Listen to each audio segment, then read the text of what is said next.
Faculdade de Direito tem a honra de recebê-los nesse evento da nossa congregação, evento esse marcado pela visita do professor Michel Temer, professor dessa faculdade e deputado federal, que estará sendo homenageado hoje com o título de professor emérito. Inicialmente, convidamos para compor a mesa dessa solenidade seguintes autoridades: Dr. Mário Antônio Duarte, diretor da Faculdade de Direito de Itu.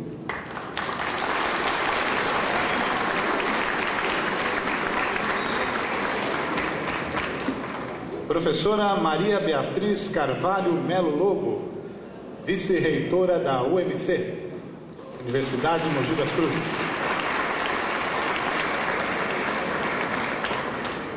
Professor Dr. Roberto Lobo, ex-reitor da Universidade de São Paulo, USP.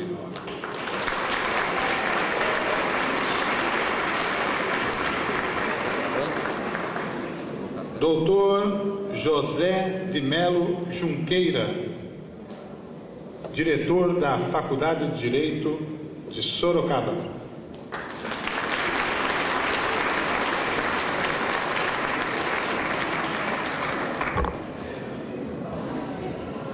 Professora Maria Luísa Buffo,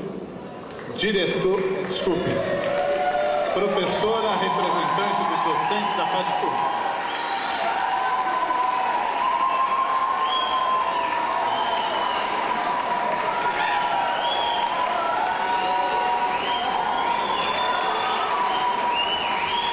Ilustríssimo senhor doutor Renato Ribeiro, representando a congregação da FADTU.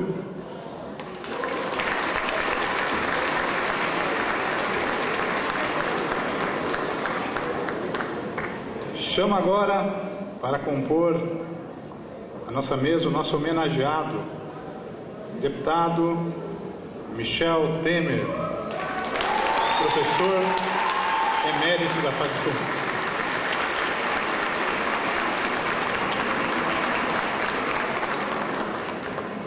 Gostaríamos de agradecer também às autoridades presentes, a Mauri Chaves Arfelli, segundo promotor de justiça local,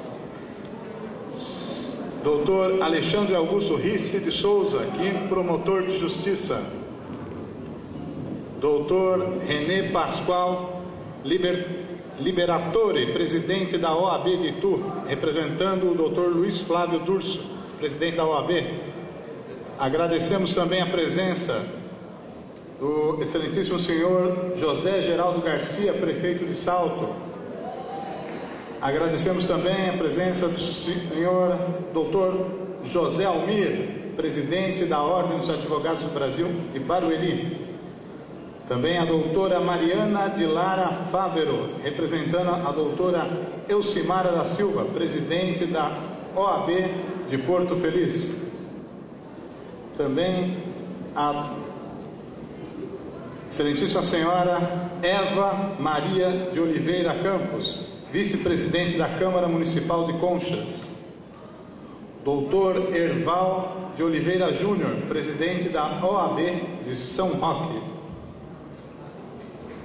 Doutor Agenor Bernardini Júnior, delegado da Polícia Federal de Sorocaba.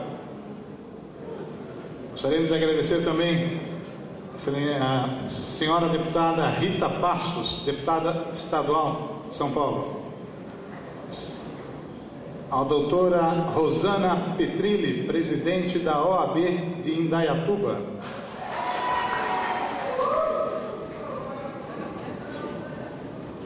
Ao senhor José Francisco Martinez, excelentíssimo presidente da Câmara Municipal de Sorocaba. Também representando o prefeito Herculano Passos, aqui, prefeito nosso da cidade, o seu vice-prefeito Josimar Barbosa, também o prefeito de Porto Feliz, senhor Cláudio Maffei. Gostaríamos de agradecer também o José Horácio Rezende Ribeiro, diretor cultural do Instituto dos Advogados de São Paulo, que está aqui presente. Ao excelentíssimo senhor vice-prefeito de Sorocaba, José Ailton Ribeiro. Também gostaríamos de agradecer, representando o presidente da Câmara dos Vereadores de Itu, o senhor Luiz Costa, o vereador Givanildo. Gostaríamos de agradecer Leonel Salvador Ocimar Scopel, representando o partido do PMDB, aqui de Itu. Ao doutor José Dalmácio Mendes, presidente da OAB de Votorantim. E a todos que aqui compõem, alunos, professores e demais participantes dessa solenidade. A FADITU agradece a presença de todos. Vamos falar um pouquinho agora da história da Faculdade de Direito de Itu. Neste ano estamos completando 40 anos, dia 11 de agosto. E nesses 40 anos a FADITU construiu uma história de grandes momentos e de muito sucesso. Ao completar 40 anos no ensino jurídico, a história da FADITU remete a nomes e fatos marcantes da história nacional. Em 11 de agosto de 1969, auge da ditadura militar, e cujo período de exceção marcou os destinos do país, sob a liderança do padre André Pierroni Sobrinho e com os mantenedores José Maria Duarte, Orzila Maria Duarte, Sebastião Gomes Caselli e Maria Lúcia de Marins e Dias Caselli, era fundada a Faculdade de Direito de Itu. Personagem admirado na vizinhança de Sorocaba, o então já célebre padre Pierroni, para sacramentar esse novo centro de disseminação do conhecimento, contou em Itu com o apoio de diversas entidades locais, entre as quais destacaram-se a Fundação Ituana de Assistência Social, o Instituto de Assistência Regente Feijó, a Prefeitura de Itu, por meio do prefeito da época, João Machado, além da Província Carmelitana de Santo Elias. Aliás, foi no prédio da propriedade desta ordem católica, localizada na Praça do Carmo, centro de Itu, conhecido como Seminário Nossa Senhora do Carmo, que a FADITU primeiro instalou-se até 1978, quando mudou-se para o prédio onde funciona hoje, na Avenida Tiradentes. Desde o princípio, a história da FADITU é marcada, sobretudo, pelo seu corpo docente, formado em quase toda a sua totalidade por professores oriundos da Faculdade de Direito do Largo São Francisco, na USP, onde foi criado e desenvolvido o projeto da FADITU, sob a liderança do jurista José Loureiro Júnior, pelo que foi apelidada de Francisquinho. Tamanho era o laço que ligava as duas instituições. Vários foram os marcos da história desta que vem a ser a principal e maior formadora de operadores do direito na nossa região.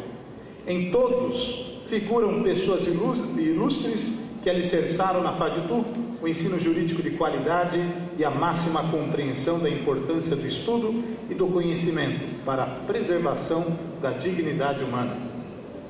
Condigna com a semente plantada pelo padre Pierroni e pelo seu primeiro diretor, o jurista e professor José Loureiro Júnior, a FADITU viu passar pelas suas histórias os maiores e mais renomados juristas brasileiros, como José Loureiro Júnior, Geraldo Ataliba Nogueira, Viana de Moraes, Alexandre Correia, Luiz Carlos da Costa Mendes, Ulisses Guimarães, José Afonso da Silva, Inácio da Silva Teles, Cândido Rangel Dinamarco, o nosso homenageado também Michel Temer, Renato Ribeiro, Eloy Franco de Oliveira, Antônio Carlos Machado, Nelson Neri, Paulo de Barros Carvalho, Darcy de Arruda Miranda Júnior, Júlio Fabrini Mirabete, Maria Helena Diniz, Olavo Camargo Silveira, Luiz Alberto Davi Araújo, Antônio Caminha Moreira,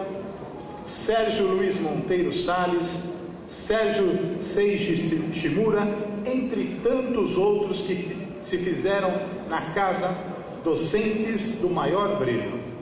Fato marcante dessa história também é o quilate dos juristas graduados pela FADITU e prosseguiram carreira paralela no mundo jurídico e na docência do ensino superior, inclusive na época da FADTU. Exemplo foi o atual desembargador do Tribunal de Justiça do Estado de São Paulo, Dr. Antônio Rigolin, formado pela FADTU e mestre na casa na cadeira de Direito Processual Civil por quase 2 décadas. Outro é o atual professor, advogado e ex-promotor de justiça, o Dr. Luiz Antônio Nunes, também formado na FADTU e também coordenador entre os anos de 1999 e 2008. Integram ainda nesse quadro de ex-alunos e hoje mestres da casa, o assessor jurídico do Tribunal de Justiça de São Paulo, o professor Luiz Inácio Carneiro, os advogados renomados aqui na região, Mário Dota Júnior, Romeu Gonçalves Vicário, políticos com cargos eletivos em toda a região, como por exemplo o atual prefeito de Indaiatuba, Reinaldo Nogueiras, e inúmeros empresários de sucesso também passaram aqui pela nossa faculdade. Alguns marcos históricos para tecermos um pouquinho dessa trajetória da nossa faculdade. 1969 foi o ano da nossa fundação. Em 1978, a FADTU transfere-se do antigo prédio do Seminário do Carmo para o atual prédio, na Avenida Tiradentes, no Parque Industrial. Em 1998, amplia suas instalações para poder receber novos núcleos de atividades acadêmicas, o núcleo de pós-graduação e extensão e o núcleo de prática jurídica. Em 1999, tem o início os cursos de pós-graduação lato sensu. 2001 é o ano de inauguração do novo auditório, que hoje recebe o nome de deputado Michel Temer. Com as mais modernas instalações de áudio e vídeo, destinado para eventos dirigidos tanto à comunidade acadêmica quanto à população ituana em geral. 2002 começa a operar dentro do núcleo de prática jurídica o escritório de prática jurídica, para o atendimento na própria faculdade da população em geral, para a resolução de conflitos por meio de processos jurídicos e mediação. 2002 é inaugurado o Juizado Especial Cível, onde são processadas ações de pequena monta enquadradas na Lei 9.099. Em 2002 ainda é inaugurado o novo Laboratório de Informática, com patrocínio exclusivo da Faculdade de Direito de Itu. Acontecem as comemorações dos 80 anos da Semana de Arte Moderna, considerado o maior projeto cultural da história de Sorocaba. Em 2003, a faculdade inaugura a Biblioteca Padre André Pierroni, ganhando espaço para a leitura dos nossos alunos. É inaugurada também a Biblioteca de Altos Pintos, em convênio com o Tribunal de Justiça do Estado de São Paulo. A FADTU é reconhecida publicamente por meio do Prêmio Medalha do Mérito Cívico de Qualidade em Educação pela Sociedade Brasileira de Heráldica e Medalística. Em 2004, a FADTU engaja-se juntamente à ProTour no desenvolvimento do potencial turístico de Itu. Também é publicado o livro Prudente de Moraes, Discursos e Mensagens, em conjunto com a USP, o Museu Paulista e o Museu Republicano de Itu. Em 2008, juntamente com a Academia Ituana de Letras, a FADTU promove eventos em homenagem ao advogado mais influente da história de Itu, o saudoso doutor Hermelindo Maffei, para o Ano da Cidadania Hermelindo Maffei. E hoje temos a honra de receber o excelentíssimo senhor deputado Michel Temer para esse evento de homenagem como professor emérito. E para dar continuidade, para iniciar os trabalhos, eu chamo aqui o nosso diretor, professor Mário Antônio Duarte, por favor.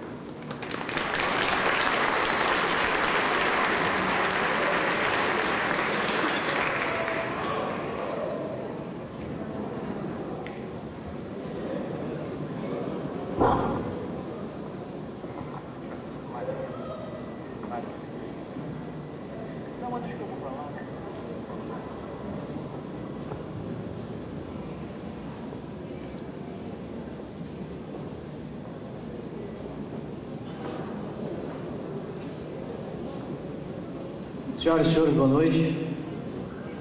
Senhores convidados, senhores alunos, membros da congregação da Faculdade de Direito de Itu,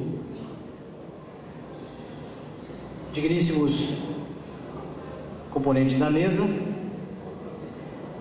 No primeiro momento gostaria de dizer que mudamos um pouquinho a configuração do evento, tornando ele um pouco menos formal, e já pedindo desculpas aqui aos convidados pelo atraso na programação.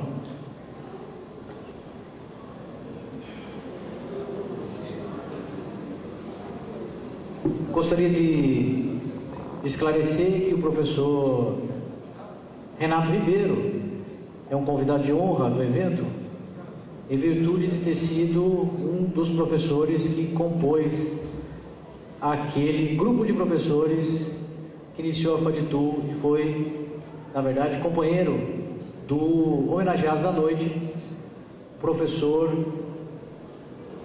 deputado e presidente da Câmara, Michel Temer. Logo, ele se encontra na mesa como representante da congregação, ou seja, representando todos os professores que já passaram pela faculdade e os atuais professores. Gostaria de agradecer também imensamente a sempre eficaz presença da professora Maria Beatriz, ex-reitora da UMC, professor Roberto Lobe Silva, que por uma questão do destino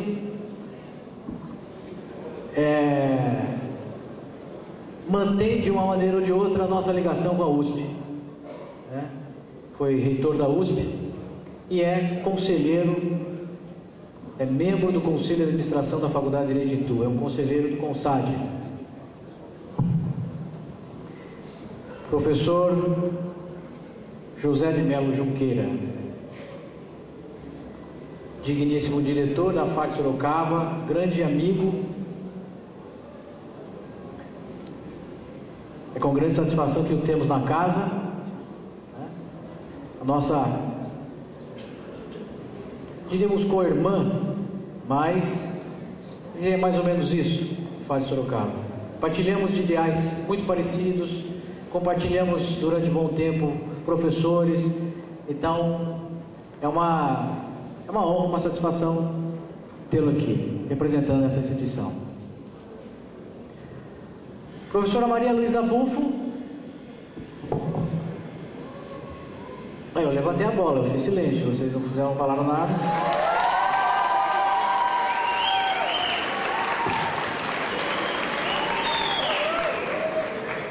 Eu cheguei a comentar com alguns alunos, não sabia se ela vinha hoje, tinha até uma dúvida.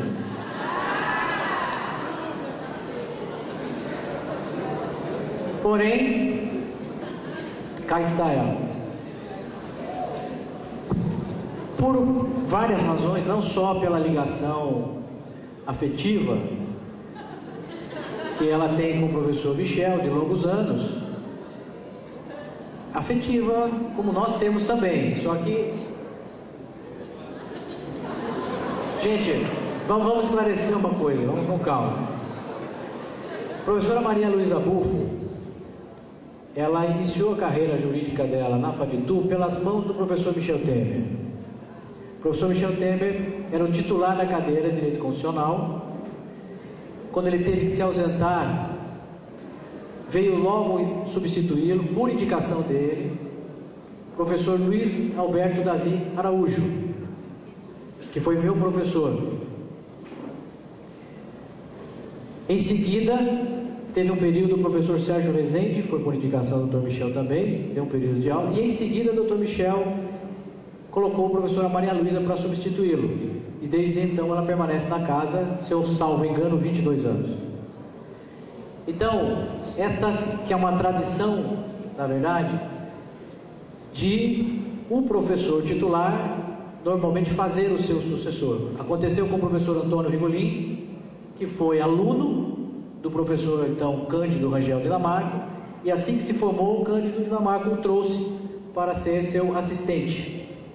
Cândido Damarco deixou a casa, permaneceu Antônio Rigolin. Antes do professor Antônio Rigolin, assistente do professor Cândido Damarco era o professor Antônio Carlos Marcato. Então, esta ligação que a professora Maria Luísa tem, que vocês conhecem porque estudam através dos livros do professor Michel e pela ênfase que ela dá ao jurista, é que, na verdade, torna a presença dela uma deferência especial na mesa. Uma deferência especial, inclusive, ao ilustre professor Michel. É o nosso presidente da Câmara, e aqui nós estamos hoje revivendo um pouco do professor Michel. Alguns de vocês tiveram uma palha, né, já na entrevista coletiva.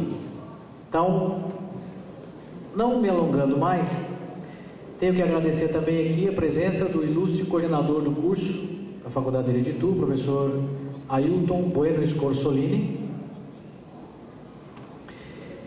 E começaria por fazer vou procurar ser muito breve. Antes de eu fazer qualquer apresentação do professor Michel, gostaria de dizer que recebemos inúmeras mensagens de congratulação pelo início das comemorações dos 40 anos e também pela homenagem ao professor Michel. Recebemos o professor Omar Cais, recebemos as felicitações do vice-presidente da República,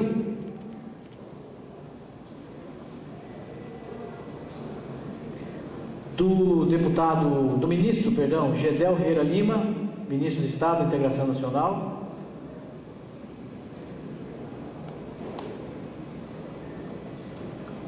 do ministro Hélio Costa,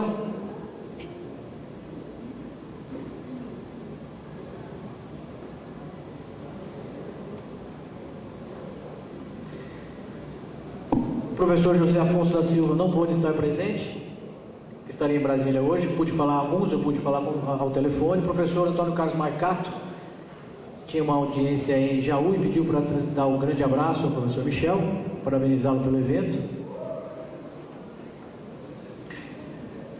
Senhores, Michel Temer, estou roubando hoje uma coisa que normalmente é incumbência da professora Maria Luísa, mas eu acho que ela não vai ficar ciumada comigo, né? Normalmente ela faz a apresentação do professor Michel com essa tradição. Natural de Tietê, graduado pela Faculdade de Direito do Largo São Francisco, USP, mestre e doutor pela Faculdade de Direito da PUC de São Paulo, professor de Direito Constitucional, graduação e pós-graduação na PUC São Paulo, diretor dos cursos de pós-graduação da PUC de São Paulo, professor de Direito Constitucional na Faculdade de Direito de Itu, diretor da Faculdade de Direito de Itu, diretor do Instituto Brasileiro de Direito Constitucional, membro do Instituto Ibero-Americano de Direito Constitucional. Ainda assim, ainda nessa área acadêmica, que nós estamos tratando de uma figura, na verdade, de atuação incomum em várias dimensões. Publicou as seguintes obras: Território Federal nas Constituições Brasileiras, pelas revistas dos Tribunais 75, Elementos de Direito Constitucional, pela Malheiros, 87, na 23ª edição, Seus Direitos na Constituinte, 89, Constituição e Política, e inúmeros artigos publicados em revistas e periódicos especializados. Ainda na dimensão acadêmica, na FADITU, professor desde julho de 1969 até 1984, nomeado pelo primeiro diretor Loureiro Júnior, iniciando como assistente do professor Geraldo Atalima Nogueira, logo em seguida assume como titular a cadeira de Direito Constitucional, deixando como sucessor o professor Luiz Alberto Davi Araújo e a professora Maria Luísa Bufo.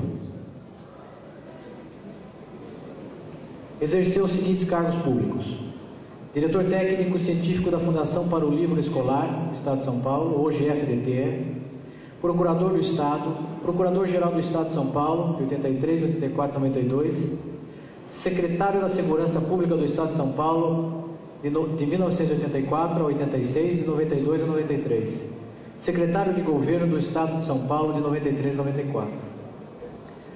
Assumiu interinamente a presidência da República nos períodos de 27 a 31 de janeiro de 98 e em 15 de 6 de 99. O professor, o jurista, né, que leva essa alma para a vida pública, é percebido, na verdade, pelos seus feitos. Criações à frente da Secretaria de Segurança Pública de São Paulo, dele. Delegacias de Defesa da Mulher, Delegacias de Apuração de Crimes Raciais, Delegacias de Defesa dos Direitos Autorais e Conselhos Comunitários de Segurança, os CONSEGs. Como parlamentar,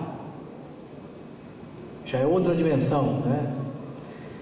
Mandatos na Câmara dos Deputados, 2007, 2011, 2003, 2007, 99, 2003, 95, 99, 91, 95, deputado federal do Congresso Revisor, e 87, 91, deputado federal constituinte.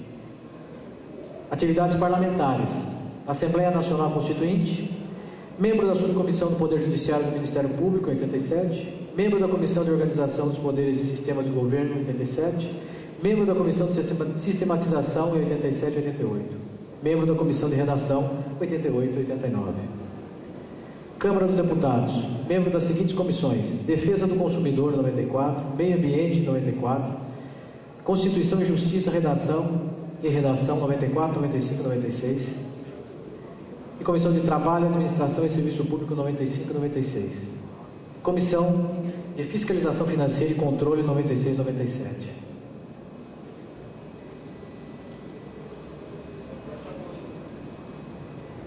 Presidente da Comissão de Finanças e Tributação em 2001, membro da Comissão de Constituição, Justiça e Cidadania em 2002, 2003 e 2004.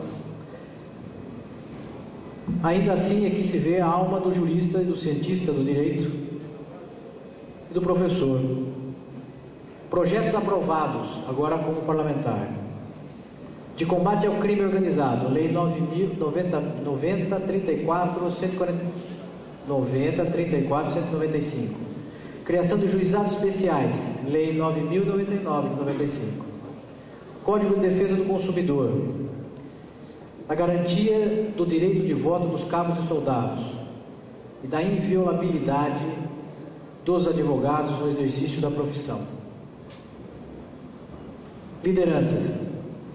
Eleito líder da bancada federal do PMDB em fevereiro de 95, reeleito líder da bancada federal em fevereiro de 96.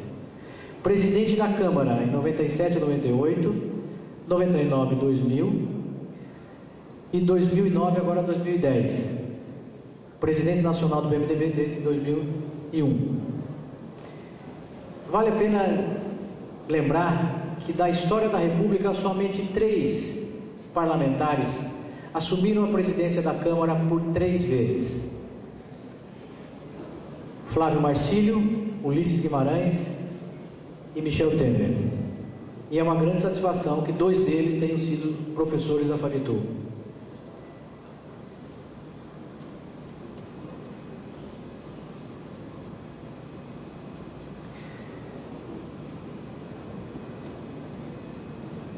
Pelo brilho, dedicação e exemplo no estudo e na docência do direito na FADTU, Vossa Excelência recebe hoje o título de professor emérito. Emérito, muito versado numa ciência, arte ou profissão, insígne.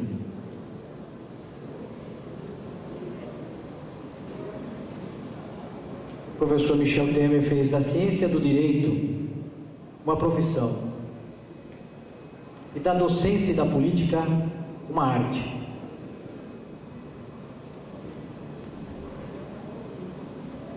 Características pessoais do professor Michel Temer. A palavra que eu encontrei, que parece bem adequada, seria liano. Liano significa sincero, franco, cândido, despretensioso, amável. Mas é discreto, humilde e humano.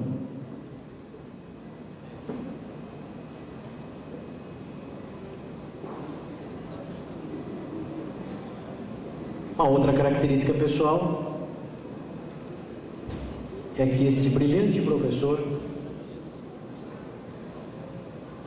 que realmente enche de orgulho a comunidade Faditu, embora ele sempre diga que ele se orgulha muito, na verdade por ter dado aula na Faditu, por pertencer à Faditu, vamos dizer que nós nos orgulhamos muito, na verdade, do político, do jurista e do professor, que com essas características, essa personalidade, né, tem tanta contribuição dado ao país e ao direito. Uma outra característica é que ele adora doce. Ele já ganhou do Zé Maria um mimo que normalmente acontece quando ele vem aqui. E o seu hobby é a leitura. É um voraz leitor. Daí, essa cultura fantástica que casa com essa simplicidade e essa comunicação quase magnética que ele estabelece com seus interlocutores.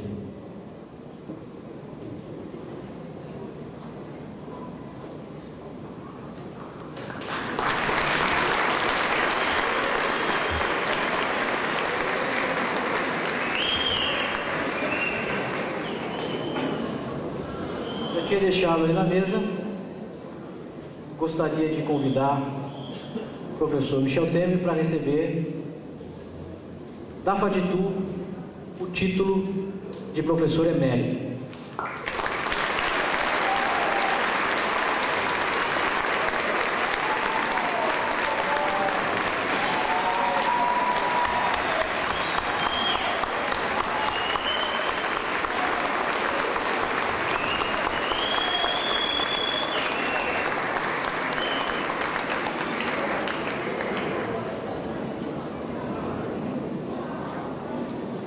Sem mais delongas, eu gostaria de passar a palavra para o homenageado da noite.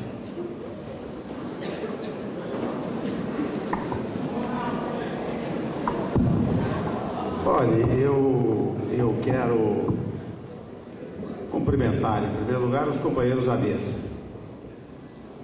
Cumprimentar as autoridades todas que estão aqui, da classe política, prefeitos, vereadores,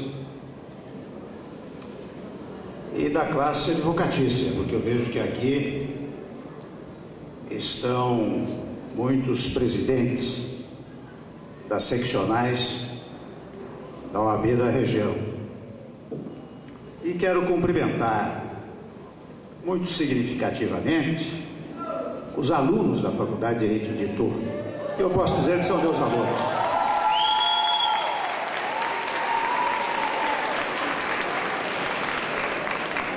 E quero começar dizendo, Mário, que você me enalteceu tanto, quase me santificou, que eu chego aqui como aquele que tem, muito provavelmente, a possibilidade de decepcionar. Ou seja, tanto você me atribuiu qualidades e virtudes, que é possível que durante a minha fala eu venha desmentir aquilo que você me atribuiu. Mas eu quero inicialmente agradecer o honrosíssimo título de professor emérito da Faculdade de Direito de Itu. E se me permitem, eu vou fazer duas considerações. Uma primeira, que é recordar o passado. E uma segunda, embora eu tenha sido convidado também para uma palestra, e muitas palestras eu fiz aqui em Itu, e a cada vez que eu vinha, professor Lô, professora Maria Luísa sabe disso, cada vez que eu vinha aqui, eu me sentia como aquele professor de São Paulo, que nas terças e quartas-feiras tomava o carro para vir dar a aula na Faculdade de Itu. E é curioso notar, ainda a título de recordação, que de todos os cargos que ocupei, muitos deles, ou a maioria deles, na vida pública, seja no Poder Executivo, seja no Poder Legislativo, mas é interessante que as pessoas têm uma certa, digamos, essência, uma coisa mais íntima, uma coisa em que você convive mais consigo mesmo. E quando eu me pergunto se eu, comigo mesmo, convivo mais sendo deputado, secretário da Segurança, procurador-geral do Estado, presidente da Câmara dos Deputados 3 vezes, líder da minha bancada, presidente de um partido, eu digo, convivo bem com isso, mas eu convivo enormemente bem, sacrossantamente bem, com o fato de ser advogado e com o fato de ser professor. Esta é a parte que mais me engrandeceu ao longo do tempo. Então, ao receber esse título, e é o primeiro que eu recebo ao longo da minha vida, eu quero partilhar este título, com todos os professores da Faculdade de Itu, aqueles do passado, que foram aqui mencionados, e aqueles que hoje se apresentam perante os alunos.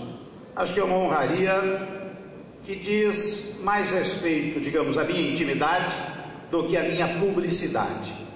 E eu, com isso, eu saio daqui hoje, digamos assim, energizado.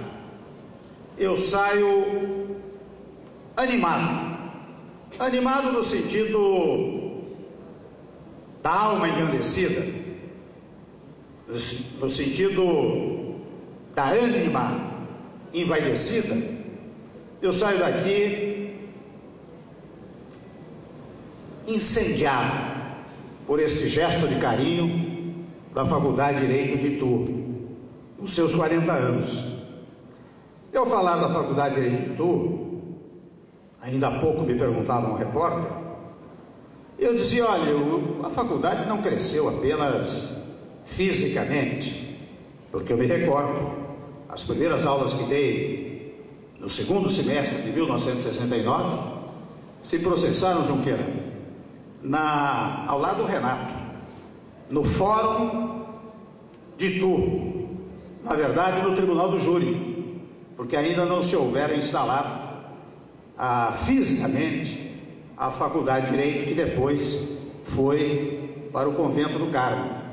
Então eram momentos de grande emoção. Imaginem os senhores e as senhoras, há 40 anos atrás, o que significava para um jovem professor, de repente, ser convocado para dar aulas de Direito Constitucional e no Tribunal do Júri.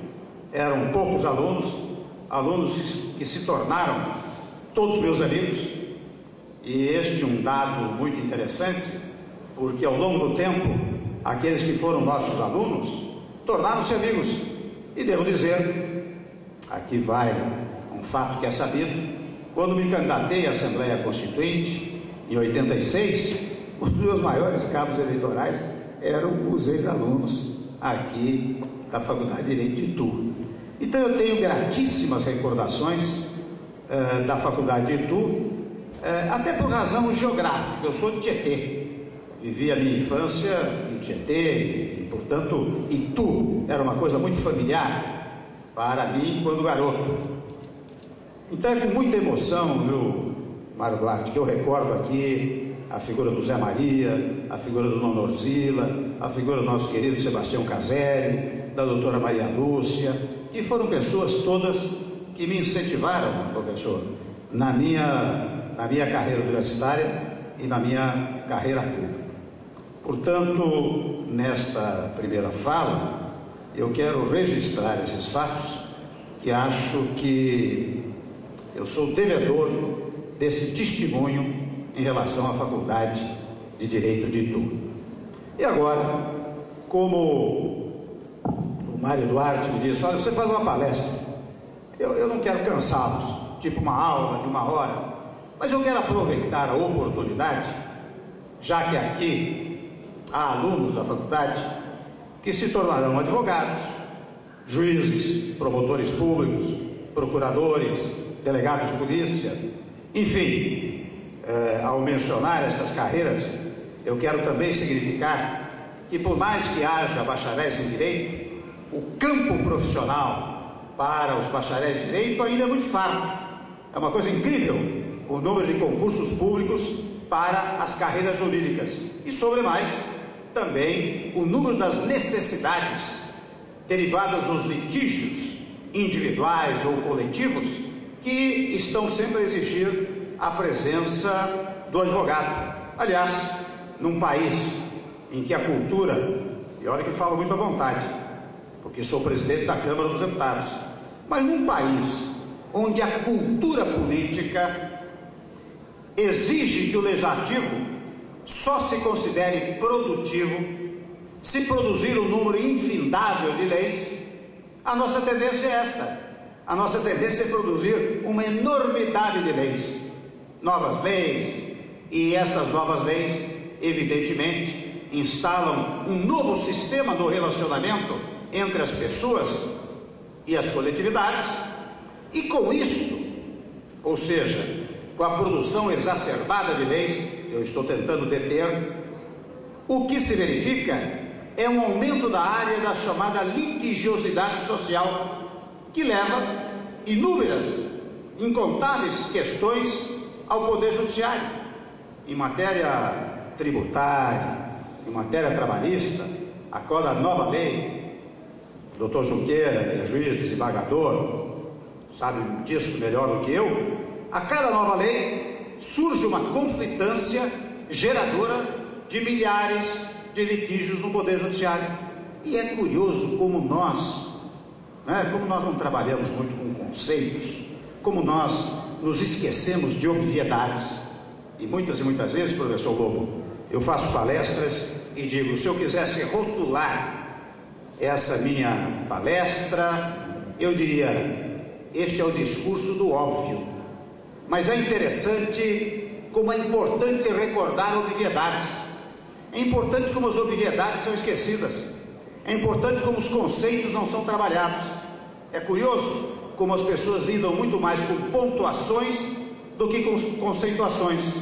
Por exemplo, as pessoas não fixam a ideia de que o direito existe para regular as relações sociais. Esta é a razão do direito, destas normas imperativas, cogentes, que a todos obriga, não é? Ela existe para dizer, olha, existe um povo, este povo tem que ser organizado, não é? A soberania deriva da vontade do povo, esta soberania tem que estabelecer regras que rejam, que venham a reger as relações dessas pessoas e, para lembrar a teoria geral do Estado, estão estavelmente fixadas num determinado território. Este é o conceito de Estado. Então, só existe o direito para regular as relações sociais. Pois muito bem, quanto mais estáveis as regras jurídicas, tanto mais estáveis as relações sociais. Quanto mais instáveis as regras jurídicas, tanto mais instáveis as relações sociais. Eu me recordo, a primeira vez que eu fui presidente da Câmara dos Deputados, houve uma ocasião, duas ocasiões. Uma ocasião em que houve uma convocação extraordinária, aquela convocação que se dá em janeiro, dezembro, janeiro, e ao final da convocação, a imprensa me perguntou quantos projetos de lei foram aprovados. Eu disse, olha, foi aprovado um projeto, mas nós discutimos amplamente a questão de uma crise econômica que se esboçava naquele momento e, portanto, a Câmara fará uma série de sugestões, etc, etc. A manchete foi, convocação extraordinária fracassada, votou-se apenas um projeto de lei. Eu, quando li aquilo, chamei a imprensa e disse, olha, vocês precisam se informar um pouco mais, porque recentemente na Suécia aprovaram-se 12 novas leis durante o ano e houve protestos, na convicção conceitual de que, daquilo que eu acabei de dizer, quanto maior o número de leis, maior a instabilidade das relações entre os indivíduos do Estado. Na segunda convocação, Junqueira, num outro ano, na segunda vez que eu fui presidente, por razões as mais diversas, nós chegamos a aprovar na convocação cerca de 120 projetos de lei. A manchete: sucesso absoluto da convocação extraordinária. Ou seja, é como se a Câmara dos Deputados, com o Poder Legislativo, fosse uma espécie de fábrica de refrigerantes. Quanto maior o número de fábricas, de caixas fabricadas, tanto maior o sucesso de natureza empresarial. Eu estou dizendo isso por uma razão. A primeira razão é tentar influenciar os acadêmicos no sentido de trabalhar os conceitos, né? O Mário Duarte disse: olha, o hobby do Temer é a leitura, e a leitura é fundamental para o estudante de direito, porque os senhores, diferentemente do dentista, trabalha com aquela droga, aquele motorzinho, do médico que apalpa, ou então usa computador, o advogado, o jurista, ele tem como campo de trabalho, como instrumento de trabalho, a palavra. Ou é a palavra oral, verbalizada, ou é a palavra escrita. É a comunicação por meio da palavra, não é? E, portanto, a leitura que nos leva a isso, a ideia de que nós conseguiremos manusear a palavra de uma tal forma e com tal arte, que nós teremos sucesso naquilo que queremos expor.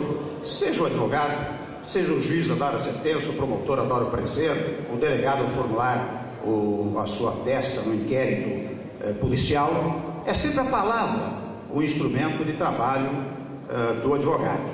E neste particular, daí a minha insistência, os senhores devem sempre trabalhar com conceitos. Os conceitos é que são fundamentais.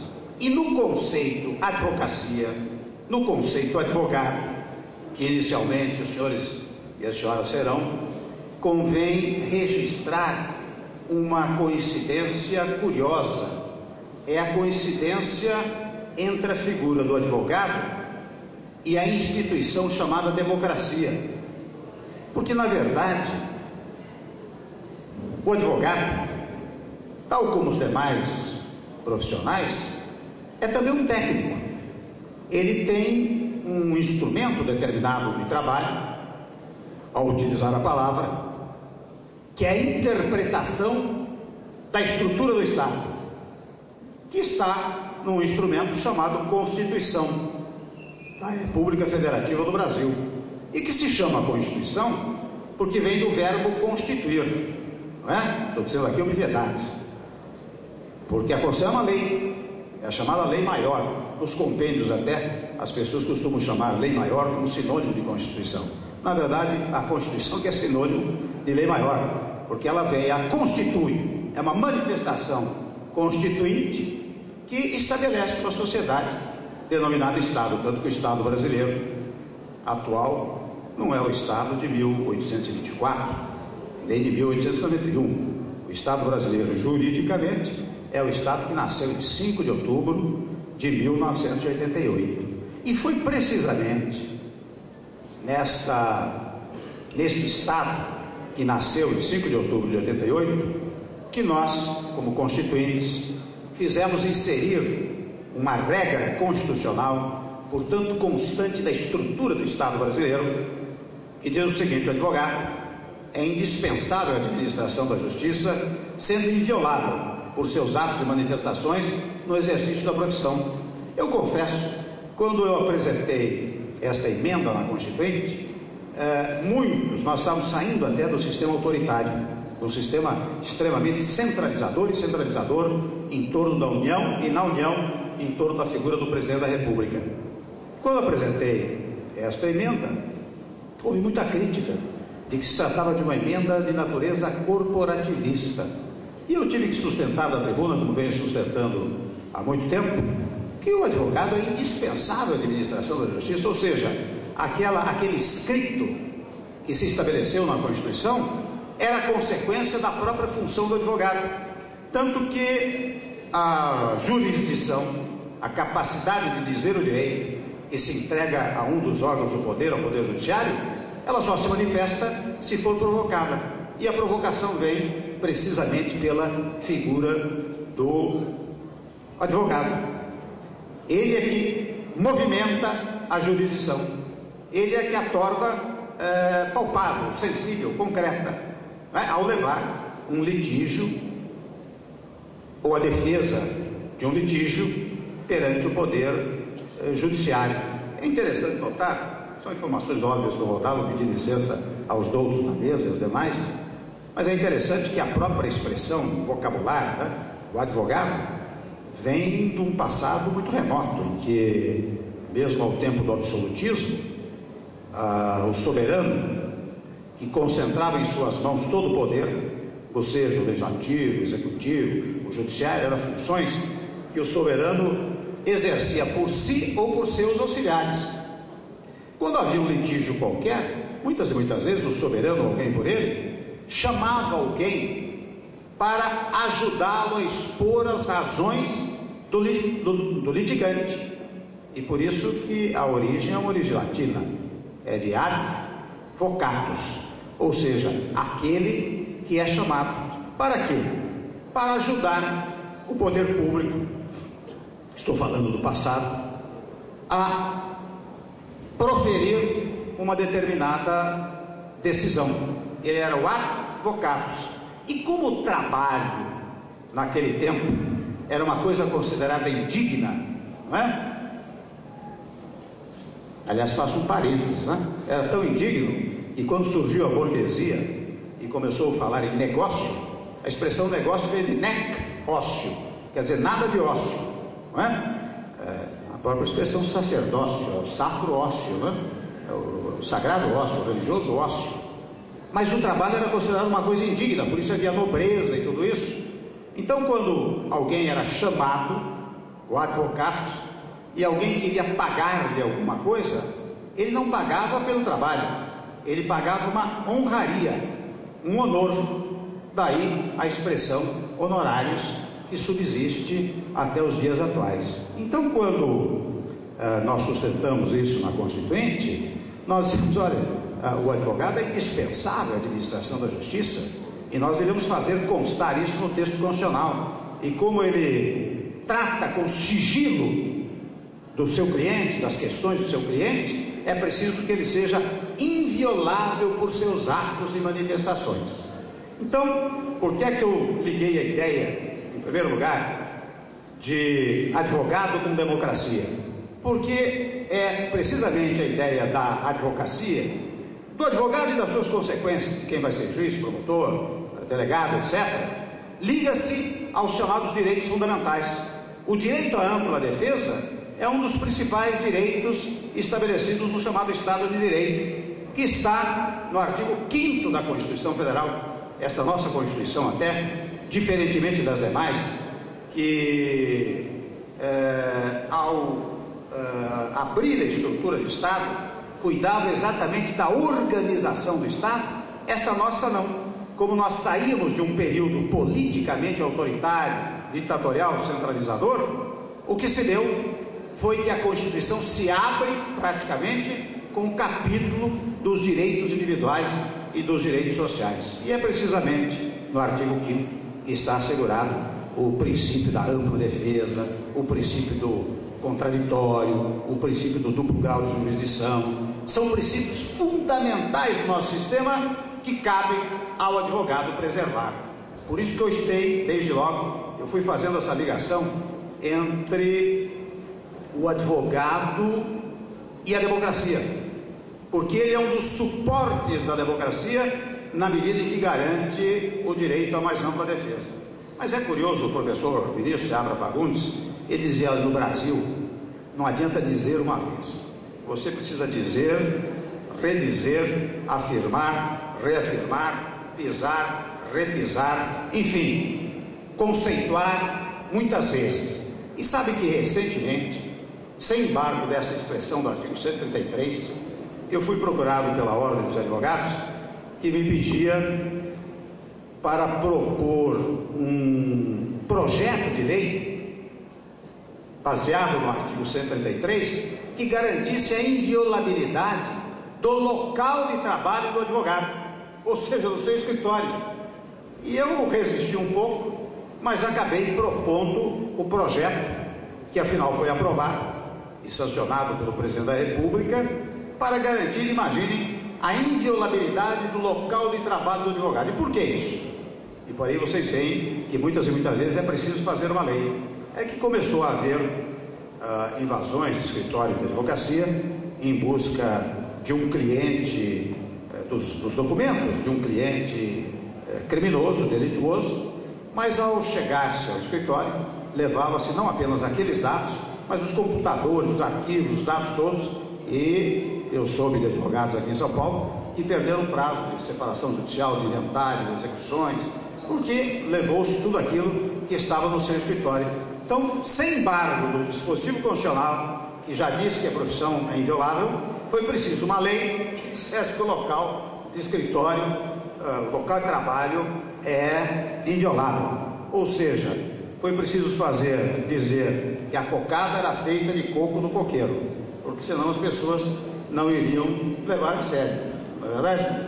Então, com isso tudo, e quando eu propus esse projeto, depois fui até saudado por isso, eu disse, olha, foi com muito constrangimento intelectual que eu propus esse projeto, porque isso para mim já estava no texto constitucional. Como recentemente, se me permite um parênteses, eu não estou exagerando, né?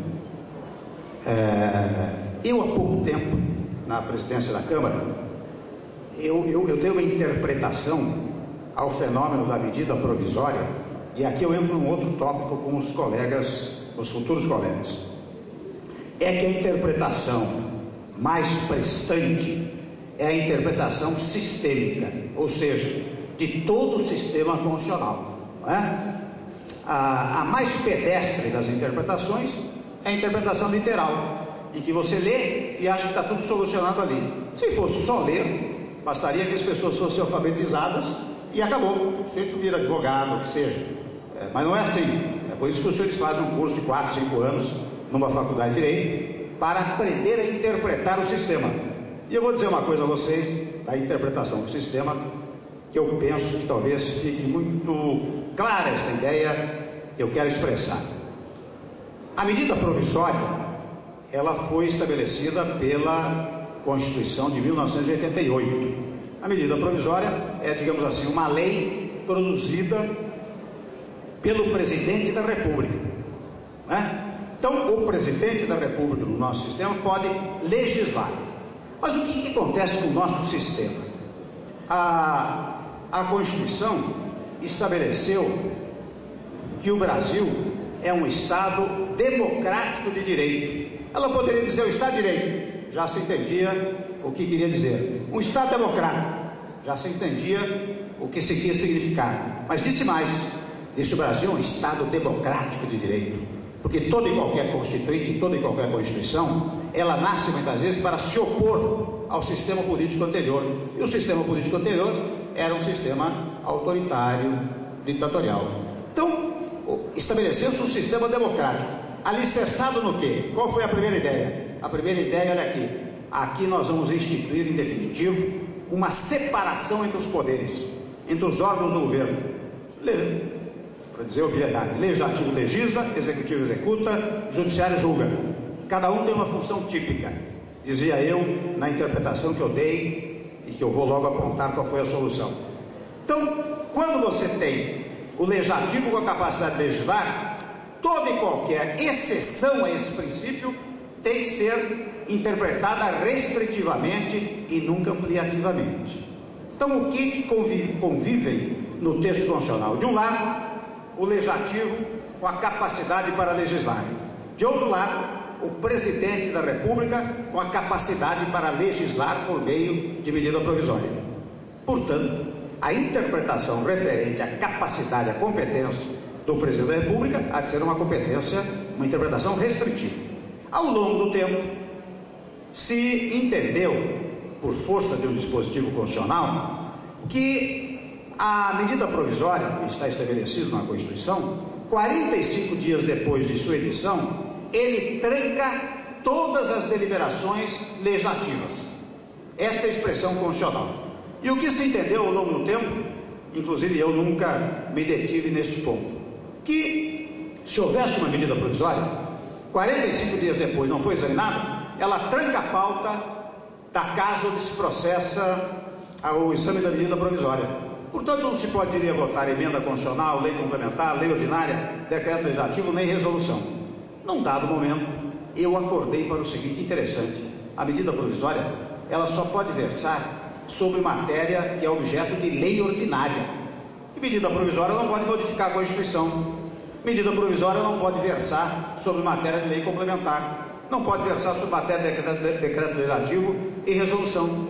Então, na minha cabeça, operou-se a seguinte interpretação: muito bem, se é assim, a medida provisória, e aqui vai a interpretação restritiva, quando tranca a pauta de todas as deliberações legislativas, leia-se, de todas as deliberações legislativas ordinárias, ou seja, ela só tranca a pauta de lei ordinária.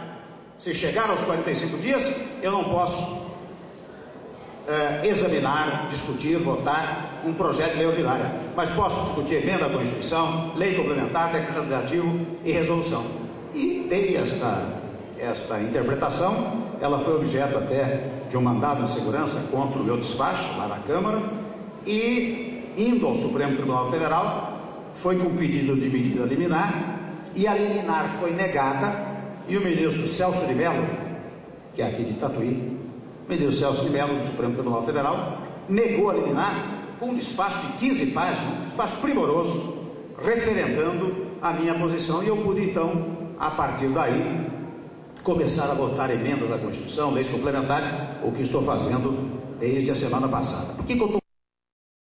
Mas para finalizar, eu quero dar um dado fundamental para comprovar esta minha primeira afirmação. Ou seja, a advocacia é a irmã gêmea da democracia. E muitas vezes os alunos me perguntavam: mas vem cá, professor, como é que é? Eu estudo ciência política, a ciência política é igual à ciência do direito? Eu digo: absolutamente não. O advogado é um técnico, ele vai examinar aquilo que a ordem jurídica estabelece. Não adianta fazer críticas à ordem jurídica. A única coisa que é possível fazer é interpretá-la numa ou noutra direção. Criticá-la simplesmente. E eu dava o exemplo que o nosso amigo Geraldo Taliba dava sempre. Ao tempo do ato institucional número 5, não havia habeas corpus para os chamados crimes políticos, e havia muito assalto a banco naquela época. Então ele dizia: olha, não adianta chegar alguém no meu escritório e dizer assim, quando vigorava o ato institucional número 5: olha, meu filho foi preso por assalto a banco, ele é tido por, sei lá, guerrilheiro, terrorista, e de nada adianta a senhora aflita que vai lá ouvir do advogado um discurso político, dizer: mas que absurdo, imagine, que regra mais estapafúrdia, não tem cabimento isso. Ela vai olhar para o advogado e dizer: meu caro, eu não quero saber a sua opinião sobre o fenômeno político, eu quero saber como é que o senhor tira o meu filho da cadeia, já que não há habeas corpus para crime político. Agora, se ela for lá e eu disser: olha, precisamos descaracterizar esse crime como crime político, porque na verdade os criminosos comuns, aqueles que assaltavam o banco, mas não eram vinculados a organizações guerrilheiras, estes poderiam ser objeto, eventualmente, de um habeas corpus. Então, o que ela quer ouvir do advogado, de um técnico? Ela quer ouvir não a crítica política, mas ela quer ouvir o seguinte: olha aqui, eu vou tirar seu filho, vou descaracterizar como crime político e tal, e vou conseguir o habeas corpus. É isso que espera o cliente do advogado. Assim como quando vai ao médico, se eu tiver um mal no estômago, você tira uma radiografia, mas que coisa pavorosa, que bichinho horroroso que você tem no seu estômago. Não adianta nada. Eu quero saber como é que eu resolvo o problema que eu tenho. Foi muito bem. A partir daí é que eu digo aos senhores: o jurista, o advogado, o juiz, o promotor, o delegado, o procurador, é um técnico. Ele trabalha com a ciência jurídica. Não dá para confundir o trabalho do advogado com o trabalho, digamos, político, porque a política existe para criticar certas coisas e tentar construir um sistema normativo compatível com a crítica que se faz. Quando se quer uma mudança legislativa, o primeiro gesto é o gesto político, que antecede a criação do direito. E é claro que aí surge a indagação: mas então, quem está na área jurídica não pode ter uma participação mais ampla na cidadania? Eu digo pode e deve. E aí, mais um dado identificador da advocacia com a democracia. Porque, veja bem, o advogado, ele vive da controvérsia, da contrariedade, da contestação. Eu peticiono, a primeira coisa que eu recebo é uma contestação, aliás, chama-se contestação, não é? Quando o juiz dá a sentença, se o juiz for, vem o advogado da parte contrária, sucumbente, que perdeu, e bota um data vênia lá e crítica na sentença. A sentença está errada, contesta a sentença, vem o parecer do promotor, do Ministério Público, o advogado diz, está tudo errado, não é? O delegado conclui o seu inquérito, o advogado diz, olha, está errado, foi obtido sob tortura, qualquer coisa assim. Há sempre uma contestação, há sempre uma contrariedade, há sempre uma controvérsia, que nós, ou com a qual nós estamos habituados. Nós não nos assustamos com a contestação, nós deblateramos, nós discutimos, nós arrazoamos, nós recorremos. É isso que nós, advogados, fazemos, é isso que o juiz faz quando dá a sua sentença, o desembargador, quem seja, em temas objetos de controvérsia. Pois muito bem, a democracia é precisamente o regime da contestação, da controvérsia, da contrariedade. São estes fatores que alimentam a democracia. É exatamente a diversidade, especialmente numa sociedade multifacetada, como é a sociedade brasileira. Então, a palavra final que eu quero dizer aos colegas, amigos, acadêmicos, é exatamente esta: comportem-se na sua profissão como técnicos do direito, e como técnicos, se possível for, usem os critérios que tão rapidamente eu acabei de apontar aos acadêmicos, mas exercitem também a cidadania, porque se exercitarem a cidadania, ingressarem numa atividade de natureza política, os senhores todos e as senhoras se sentirão inteiramente à vontade, porque os senhores vivem da contestação na sua profissão, e a democracia é o regime da contestação. De modo, Mário Duarte, e eu agradecer mais uma vez o título professor emérito, eu agradeço também a oportunidade que você me deu de, embora tendo uma tribuna lá na Câmara, eu não tenho lá, talvez, um auditório tão qualificado e interessado como este a quem acabei de falar. Muito obrigado.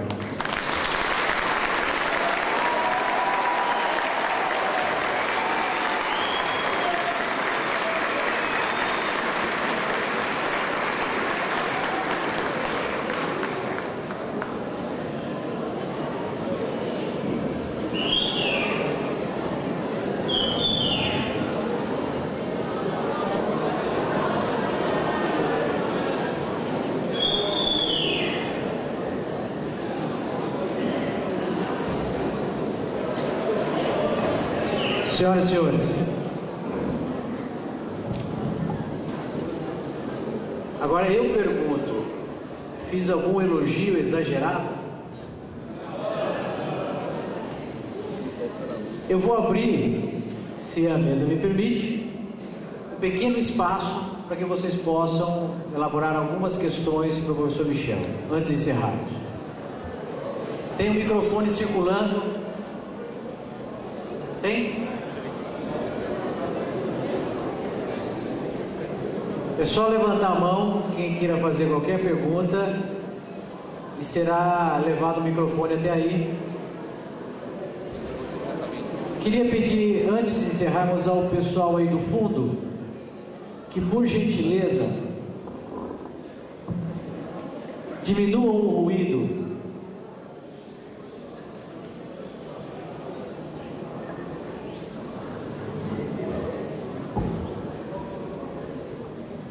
Aqui. Pergunta.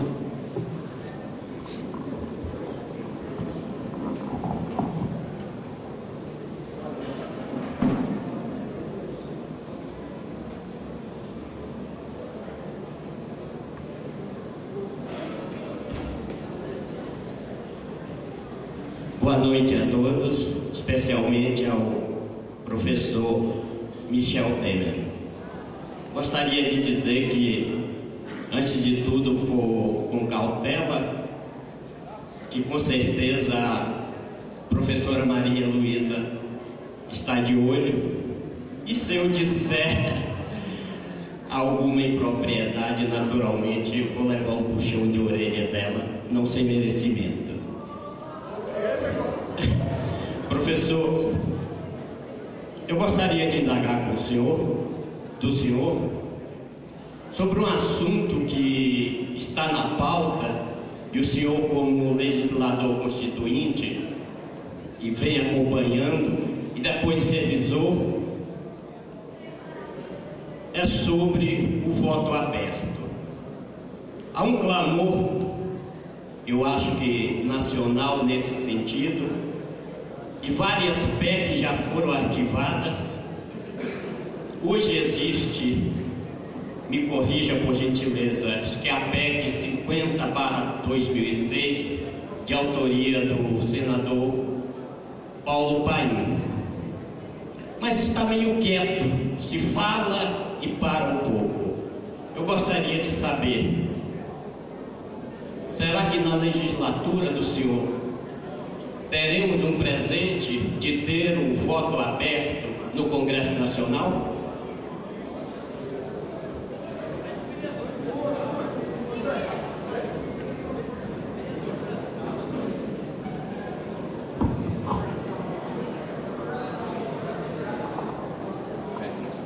Olha, é oportuníssima pergunta, viu? A Maria Luísa vai aplaudi-lo, não vai puxar sua orelha, não. A pergunta é muito oportuna. E eu mesmo tenho dito ao longo desta gestão que eu levarei para o plenário todos os temas polêmicos. E um dos temas muito polêmicos é exatamente essa questão do voto aberto, do voto secreto, não é? Eu tenho algumas considerações a fazer. Você sabe que o voto secreto, ele nasceu exatamente para que o legislador pudesse se opor ao soberano, né? Na Inglaterra foi assim, não é verdade? O soberano tinha tanto poder que quem estava no parlamento, especialmente na Câmara dos Comuns, para se proteger contra o poder real, observou-se a ideia do voto secreto. Portanto, o voto secreto, na sua origem, tem uma significação democrática muito grande, né? Aliás, isso me faz lembrar uma historinha no tempo da cédula, em que se votava por cédula, né? Havia os coronéis, né, que mandavam em vários votos, e ele levava os eleitores para votar na urna da sessão eleitoral e dava o envelope fechado com uma cédula dentro já. E um dos colonos lá, enfim, um dos comandados, quando saiu, perguntou a ele: mas coronel, me diga uma coisa, em quem que eu votei?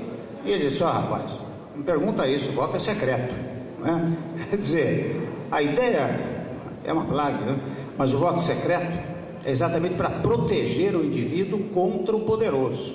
De igual maneira, quando se instaurou as democracias, você sabe que, especialmente nos regimes presidencialistas, o poder executivo tem muita força, tem muita significação em relação à atuação do Estado. Tanto que o executivo costuma organizar as suas maiorias no legislativo. Então, de alguma maneira, o voto secreto protege o votante contra o poder mais organizado, no particular, contra o poder executivo. Essa é a ideia do voto secreto. Eu, pessoalmente, eu sou a favor de uma ampliação do voto aberto, mas eu conservaria o voto secreto ainda, por exemplo,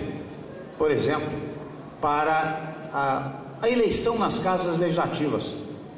Vocês não imaginam as pressões que existem numa votação para presidente da Câmara Federal e para a presidência do Senado Federal.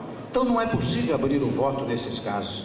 Nesses casos, que é uma coisa interna, é importante manter o voto secreto para que o deputado ou senador possa decidir sem nenhuma influência externa. Outra hipótese em que eu mantenho o voto secreto é para os chamados vetos presidenciais, porque o veto é um gesto do chefe do Poder Executivo.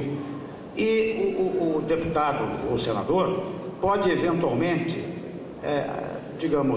ter viciado o seu voto se o voto for aberto. Se o voto for fechado, não. Daí ele tem absoluta tranquilidade em relação ao voto que vai dar. Mas são apenas, eu já discuti muito esse assunto, são apenas as duas hipóteses em que eu conservaria o voto secreto e abriria o voto para todas as demais hipóteses. De modo que eu espero que nesta legislatura nós possamos dar-lhe pelo menos um meio presente, ou seja, abrir a maior parte para o voto aberto, conservando apenas essas duas hipóteses que eu estou mencionando.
Bom, primeiramente, boa noite.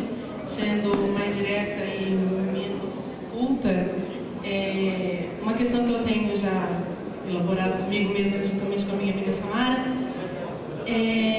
tendo o senhor como pessoa, deixando o lado político, deixando para lá, mesmo como pessoa, como professor, o que o senhor diria, assim, qual seria um pensamento, um conselho que o senhor daria para quem está iniciando na carreira jurídica, está entrando no ramo de direito agora?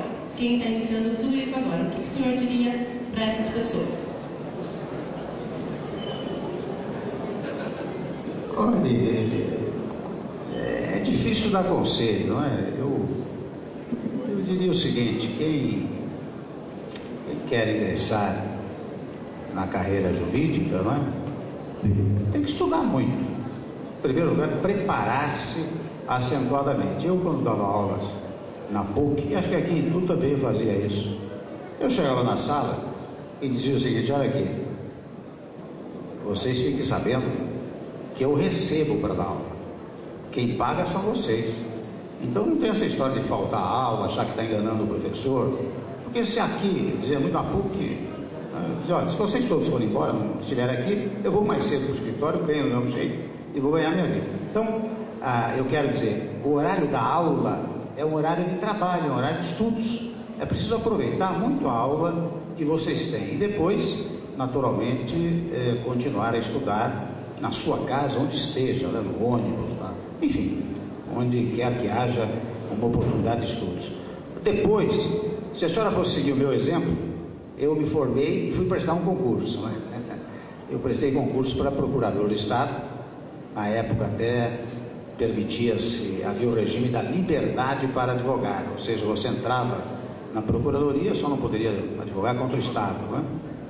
Mas eu então o que é que eu fiz? Eu prestei o concurso, ingressei, logo ingressei na carreira universitária também e ao mesmo tempo advoguei.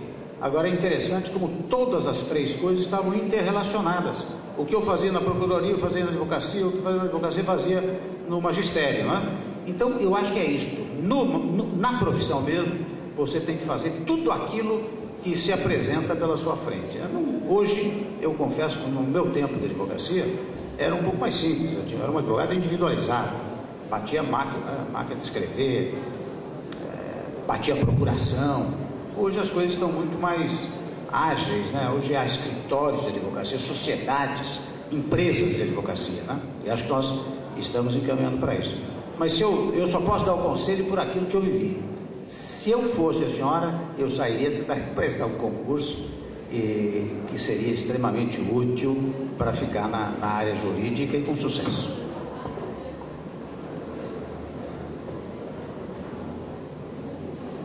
Mais uma pergunta ali.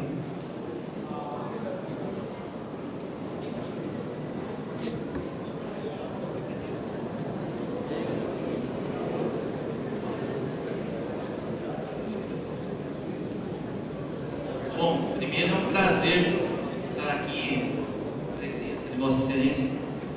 E a minha pergunta é assim: há alguns dias eu vi uma manifestação no Congresso Nacional referente aos precatórios. Eu gostaria de ouvir a opinião do senhor sobre isso. Muito bem, vai ser um bom advogado. Foi um movimento até dos advogados, né? Advogados e juízes. E realmente o presidente nacional da OAB e os vários presidentes das seccionais, inclusive de São Paulo, outros, e juízes, né, fizeram uma grande manifestação na esplanada dos ministérios. Porque o que mais há em Brasília é manifestação de rua, né? E lá cerca de 1000 advogados e juízes fizeram uma passeata e foram recebidos por mim até na rampa lá do Congresso Nacional, que eram muitos, né? E contra essa emenda constitucional que faz uma nova forma de pagamento dos precatórios. Precatórios que já estão amparados por uma decisão transitada e julgada, coisa julgada, né? E é interessante, já houve uma primeira prorrogação para pagamento. A primeira foi de 8 anos, se não me engano. Depois uma segunda de 10 anos, que começou em 2010, está terminando agora no ano 2010. E agora surge uma nova emenda constitucional para uma nova fórmula de pagamento dos precatórios. E segundo me dizem os presidentes da OAB, haverá hipótese em que o pagamento se dará em 60, 80 anos, o que é absolutamente irrazoável. Então, o que é que eu disse na reunião dos advogados e o que é que eu tenho dito aos prefeitos que se organizam também e vão me procurar para tentar fazer prevalecer essa PEC? Eu digo, olha, vai ter que fazer um acordo. Aqui não tem como aprovar a PEC tal como ela está e também não tem como dar consequência a essa PEC. Então, pessoalmente, eu acho que lá vai acabar saindo um acordo pelo qual, ao invés de pagar de uma vez, vai pagar em 5 anos, ou seja, vai protelar por mais 5, 8 anos o pagamento, que eu já percebo que os advogados aceitam, porque para quem não está recebendo nada, se começar a receber, já é um grande passo. Isto penso que é o que vai acontecer e também, para dar a minha opinião, acho que é o que é justo.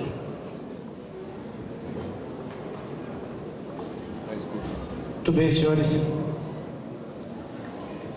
Com isso, nós encerramos essa fase de questões. Dado o adiantado da hora, eu gostaria de agradecer a presença de todos, imensamente os convidados, autoridades que estão presentes, agradecer especialmente a congregação da Faculdade de Direito de Itu, porque na verdade a entrega deste título se dá à presença dos senhores e pelos senhores. Eu apenas, na verdade, represento a instituição. Agradecer a presença de vocês, mais uma vez. Espero que tirem proveito, muitos de vocês, dessa magnífica palestra do professor Michel Temer. Aqui a gente pode, pelo menos, chamar ele de professor Michel Temer, e acho que ele gosta disso. Então, agradecer a vocês pela paciência nos atrasos no cronograma dos trabalhos, agradecer a presença da mesa, agradecer muito ao professor Renato Ribeiro por estar aqui hoje. É um professor muito querido, um dos professores do grupo fundador, do corpo docente fundador da faculdade, junto com o professor Michel Temer. Agradecer também a presença da professora Maria Beatriz, sempre prática, ágil e eficiente, né? Ao querido professor Roberto Lobo Silva, né? Ao professor Junqueira, representando a FAD, né? Nosso amigo. Vou deixá-la por último. O professor Ailton Scorsolini, coordenador do curso, responsável por qualquer coisa que tenha dado de errado hoje. A professora Maria Luísa Bufo, que continua fazendo o trabalho dela magnificamente bem, né? Vocês conseguem ver muito da aula dela, na verdade, na palestra do professor Michel, né? Agora vocês acreditam até mais nela, né? Se é que é possível. Eu acho que eles já acreditam o suficiente. Ok. E agradecer imensamente ao professor Michel Temer, que como sempre, quando é convidado, sempre dá um jeito de vir.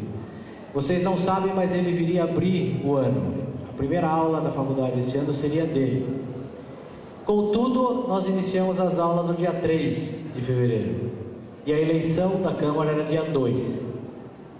Quer dizer, não dá para exigir um negócio desse, né?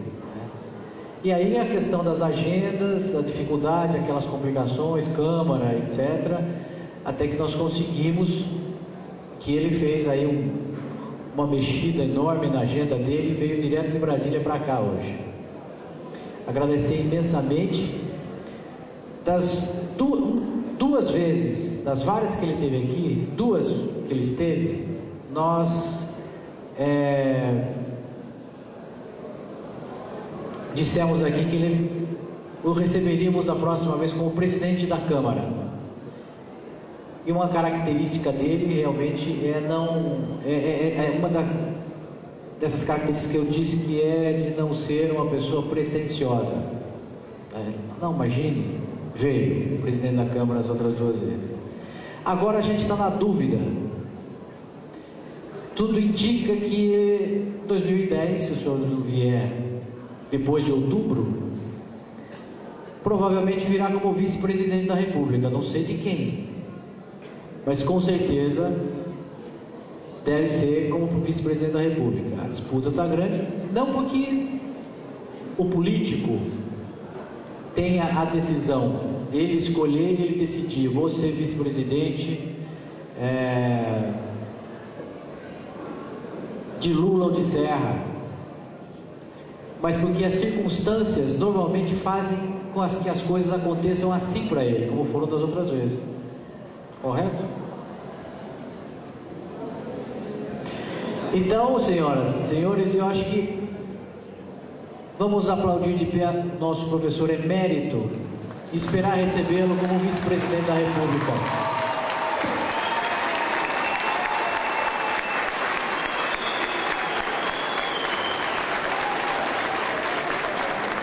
A congregação pode subir para cumprimentar o professor e eu declaro encerrados os trabalhos de hoje. Muito obrigado a todos.